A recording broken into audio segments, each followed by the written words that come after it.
Well guys, it is one cold chilly day here in East Texas, out here on the old farm place, and today I want to run across a topic that confuses a lot of people. Even it confused me many times when I first started doing this stuff. Do we call these little things purge valves, purge bulbs, or primer bulbs? Well, technically they're called a purge bulb, but many of us, and I still do it, call it a primer bulb. There's a whole lot of difference between a primer bulb and a purge bulb, but man, when you see all this and you see this and the lines are cracked and falling apart, you scratch your head and start saying, where do I go with this? We're about to show you what we find, how we found a simpler way to resolve your issue.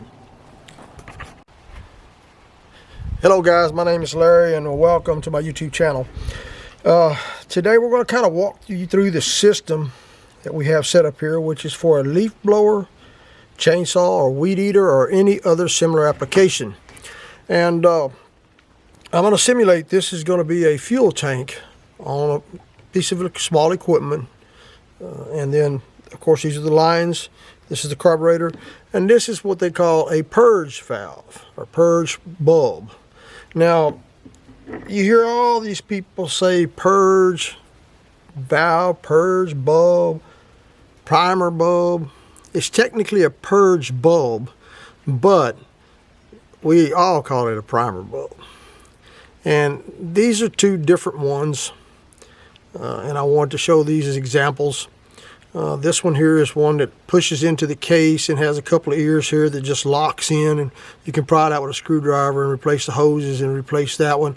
A lot of times the bulb will dry out on them and these have to be replaced. This one here is a purge bulb, but it also has the screws on the side that go into the case.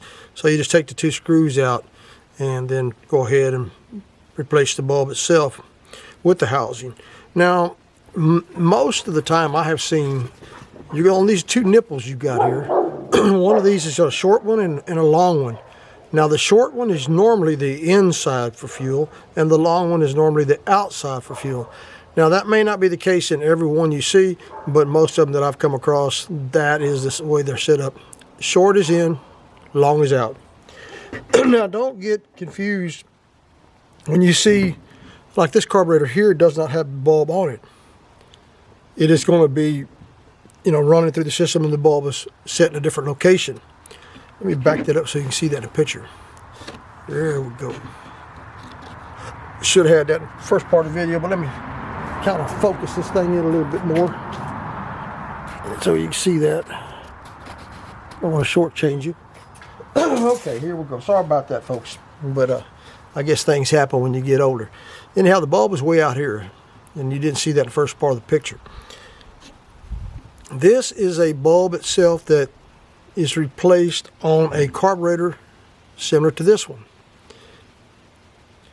Got 4 screws up here, and this little bulb comes out whenever it cracks, dries out, and needs to be replaced, and this one goes right into place of it, and you put the 4 screws back in place, and voila, you got it done. So we're not talking about this setup here today, we're talking about this one. The principle of theory basically works the same, but it's just a little different. We always get all confused most of the time we work on these weed eaters, chainsaws, leaf blowers, or anything that uses these small carburetors. When you see this hose cracked, dried up, falling apart, you got to replace it. You don't know which one goes where. But just follow this example here. In most cases, this probably resolve your issue. So what we got, like I said, we're simulating this is a gas tank on one of the pieces of equipment or machinery, whatever it might be called. And this is the line that's coming out right here and runs to the carburetor, inlet side. If you get these backwards, just swap them around and you'll see that it'll pull the correct way. It doesn't take a rocket scientist to figure this out. I've run that system where you can't find in or out. Just switch them one way or the other, hit the primer bulb, and if you see the fuel shooting back through here, 90% of the time you've got it correct. So again, the fuel goes out of the tank, into the carburetor, out of the carburetor, back up to the bulb on the inside, the short side, and it comes out of the long nipple, runs back to the tank. So let me unclip this and show you how that works. See how the fuel goes right back into the tank? Let me try to explain how that is actually working. It's not really pushing fuel to the carburetor. The primer bulb is basically drawing the fuel out and pushing the air out of the carburetor so that it will start. Once it starts, the carburetor takes over and the engine should run if everything is good on it. I'll say that one more time. The fuel goes in to the carburetor. The bulb sucks the fuel out of the carburetor. In return, pulls any air that's in here back out and runs it right back into the system. It's a pretty simple setup. You know, if one of these lines has got a crack in it or a hole in it, or you know, you can't tell it but it's sucking air, you're not going to pull fuel. The unit will not run.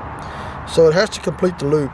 Fuel in, fuel out, push air out, through the primer bulb, back to the tank. It's just a repeating process every time you push that primer bulb. Now, a lot of people think, oh, well, I'm going to prime this to hit this thing 20, 30 times. I'm going to flood the system out. Not likely. If it's flooding out, there's other reasons why. Like I said, this thing is just purging the actual carburetor. It's not priming it. That's two different things. Purging and priming is different. If you want to know what or understand what priming does on a small engine, take, say for instance, a Craftsman lawnmower that has the big red bulb similar to this, but it's big and red and it's got a little white ring around it that locks into the side of the carburetor on the outside underneath the air cleaner. You push that and push that and push that and push that, you're dumping a lot of fuel into the engine. And that is priming the carburetor itself. So you're pulling fuel out of the tank and pushing it straight into it. You can possibly flood that engine if you keep priming. If you get the plug so wet that it can't fire. Otherwise, it should run. Well, guys, like I said, this was my little video of the basic fuel system on a weed eater, chainsaw, or leaf blower, or any similar application. I hope this helped you in one form or fashion.